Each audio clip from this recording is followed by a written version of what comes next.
2025ல நடந்த அஜித் குமாரோட கேஸ பத்தி நம்ம யாருமே மறந்திருக்க மாட்டோம். அந்த பையனுக்கு எந்த மாதிரியான அநீதிகள் நடந்துச்சு, அந்த பையன் எந்த மாதிரிலாம் அந்த துன்புறுத்தப்பட்டான் அப்படின்றது நம்ம எல்லாருக்குமே தெரிஞ்ச ஒரு விஷயம் தான். இப்போ அந்த கேஸ்ல ஒரு அப்டேட் குடுத்துருக்காங்க. இப்ப அந்த விஷயத்த பத்தி தான் நம்ம இந்த வீடியோல பார்க்க போறோம். வீடியோக்குள்ள போறதுக்கு முன்னாடி என்னோட யூடியூப் சேனல சப்ஸ்கிரைப் பண்ணாதவங்க சப்ஸ்கிரைப் பண்ணிக்கோங்க. அப்பதான் நான் போடுற எல்லா வீடியோஸும் உங்களுக்கு உடனே வந்து சேரும். இப்போ அஜித் குமார வந்து அவன் திருடாத சில நகைகள வந்து அவன் தான் திருடுனான் அப்படின்ற மாரி அவன் மேல முத்திர குத்தி, அந்த பையன விசாரணை பண்றேன்ற பேர்ல கூட்டு போய், அந்த பையன வந்து அடிச்சு, துன்புறுத்தி, எந்த மாரி டார்ச்சர் குடுத்து, இப்ப அந்த பையன் வந்து அதோட விளைவா நம்ம கூட இல்ல.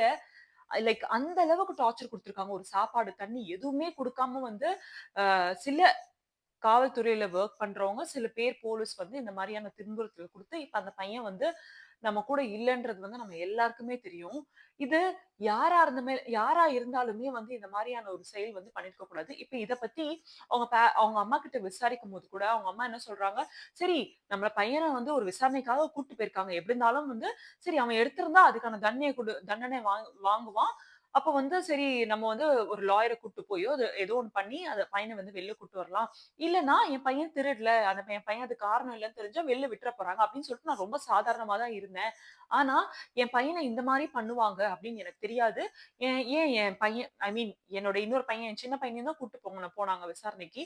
ஆனா, அ இந்த மாரி வந்து இவங்களலாம் இந்த மாரி டார்ச்சர் பண்ணியிருக்காங்க அப்படின்னு எனக்கு தெரியாது. இதோட விளைவா வந்து இந்த பையன இப்போ ஒரு பையன இழந்துட்டு நான் எந்த அளவுக்கு ஒரு கஷ்டத்த படுறேன் அப்படின்றது, ஒரு பையன பெத்த ஒரு குழந்தைய இழந்த நெறைய அம்மாக்களுக்கு வந்து என்னோட வேதனை எப்படி இருக்கும்ன்றது வந்து தெரியும் அப்படின்னு அவங்க சொல்றாங்க. அது வேற இல்லாம என் பையனுக்கு வந்து கல்யாணம் பண்ணணும் அப்படின்றதுக்காக நான் பொண்ணு வேற பார்த்துட்டு இருந்தேன் அந்த சமயத்துல. அந்த மாரி சமயத்துல வந்து ஒரு கல்யாண வயசுல இருக்கிற ஒரு பையன வந்து, இப்போ இந்த மாரி பண்ண அந்த பையன் இல்லன்னா, அப்ப எந்த அளவுக்கு வந்து எனக்கு கஷ்டமா இருக்கும். அதுவும் சாப்பாடு தண்ணியே குடுக்காம, ஏன் ஒரு ஹியூமனோட அன்றாட ஒரு விஷயத்த கூட அந்த பையன பண்ண விடாம, தலைகீழ தொங்க விட்டு அந்த பையனுக்கு இந்த மாரியான சித்திரவதைகள்லாம் குடுத்துருக்காங்க. இன்னும் சொல்லப்போனா அந்த வீடியோலாம் வந்து நெறைய பேருக்கு என்கிட்ட காமிக்க வரும்போது கூட வந்து, எனக்கு என் சொந்தக்காரங்களோ, இல்ல என் பையனோ வந்து, "இல்லம்மா நீங்க அந்த வீடியோ பார்க்காதீங்கன்னு" சொல்ட்டாங்க. ஏன்னா, அத பார்த்தா நான் அவ்ளோ கஷ்டப்படுவேன் அப்படின்னு சொல்லிட்டு சொல்லியிருக்காங்க. நான் இப்ப வெளில போனா கூட வந்து எல்லாருமே வந்து, "என்ன சிரிக்கிற?" அப்படின்ற மாரி கேட்கறாங்க. ஏங்க சிரிக்க கூடாதா? எனக்கு வந்து என் பையன இழந்துட்டேன்ற ஒரு கஷ்டம் அவங்களுக்கு இருக்கு. ஓகேவா?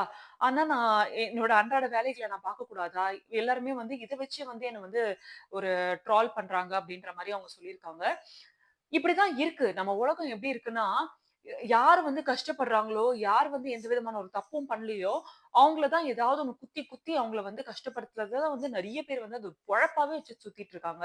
அதுவும் இந்த ஒரு சிச்சுவேஷன்ல வந்து அந்த நிக்கிதான்ற பொண்ணு இந்த பையன் மேல இந்த மாரியான ஒரு கேஸ குடுத்து அந்த பையன வந்து இந்த மாரி வந்து பண்ணதுக்கு, அந்த பையன் இப்ப நம்ம கூட இல்லாததுக்கு இந்த பொண்ணும் ஒரு காரணம். இப்ப கோர்ட்ல வந்து என்ன ஜட்ஜ்மென்ட் குடுத்துருக்காங்கன்னா, போதுமான ஆவணங்கள் இல்ல.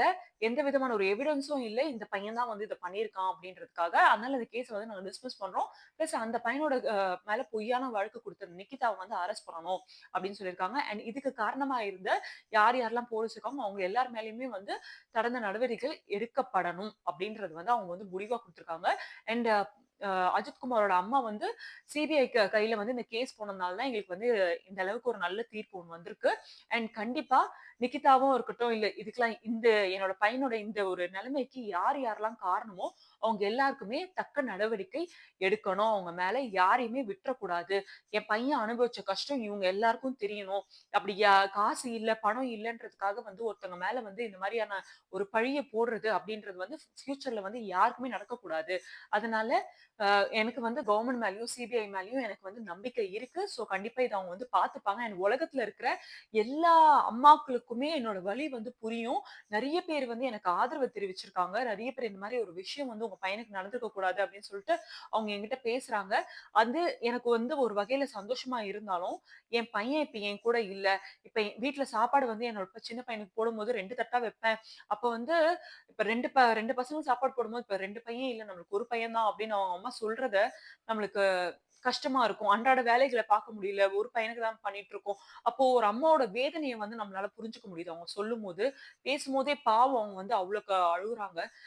ஒருத்தங்களுக்கு வந்து ஒருத்தங்கள புடிக்கல, இல்ல ஒருத்தங்க மேல வந்து ஏதாவது ஒரு வெறுப்புல இருக்காங்க அப்டின்னா, அவங்க மேல வந்து இந்த மாரியான ஒரு திணிப்ப திணிச்சு அவங்கள இப்டி பண்ணணும்னு அவசியம் இல்ல. உங்களுக்கு ஒருத்தங்கள புடிக்கல அப்டின்னா, அவங்கள விட்டு விலகிருங்க. அதுதான் ஒரே வழி. இல்லன்னா அந்த பிரச்சனைய உங்களால சால்வ் பண்ண முடிஞ்சுச்சுன்னா பேசி சால்வ் பண்ணிக்கோங்க.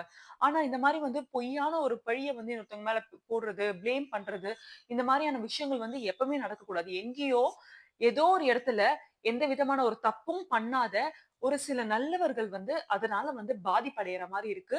அண்ட் இதெல்லாம் வந்து எப்படி இந்த மாரி விஷயங்கள்லாம் பண்ணிட்டு உங்களால வந்து சந்தோஷமா இருக்க முடியும்னு நீங்க நினைக்கிறீங்களா? கண்டிப்பா சந்தோஷமா இருக்க முடியாது. நம்மளால ஒருத்தவங்க கஷ்டப்படுறாங்க, நம்மளால ஒருத்தவங்க அழுகுறாங்க அப்படின்னா, அந்த உண்மையாவே நீங்க நல்ல மனுஷங்களா இருந்தா, உங்க மனசு வந்து குத்தும். அந்த கில்டி கான்ஷியஸே வந்து உங்கள வந்து சந்தோஷமா இருக்க விடாது.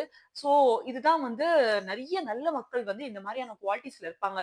அந்த பொண்ணு நிக்கிதா எந்த மாரியான ஒரு ஆளு அப்படின்றது வந்து நம்மளுக்கு தெரியல.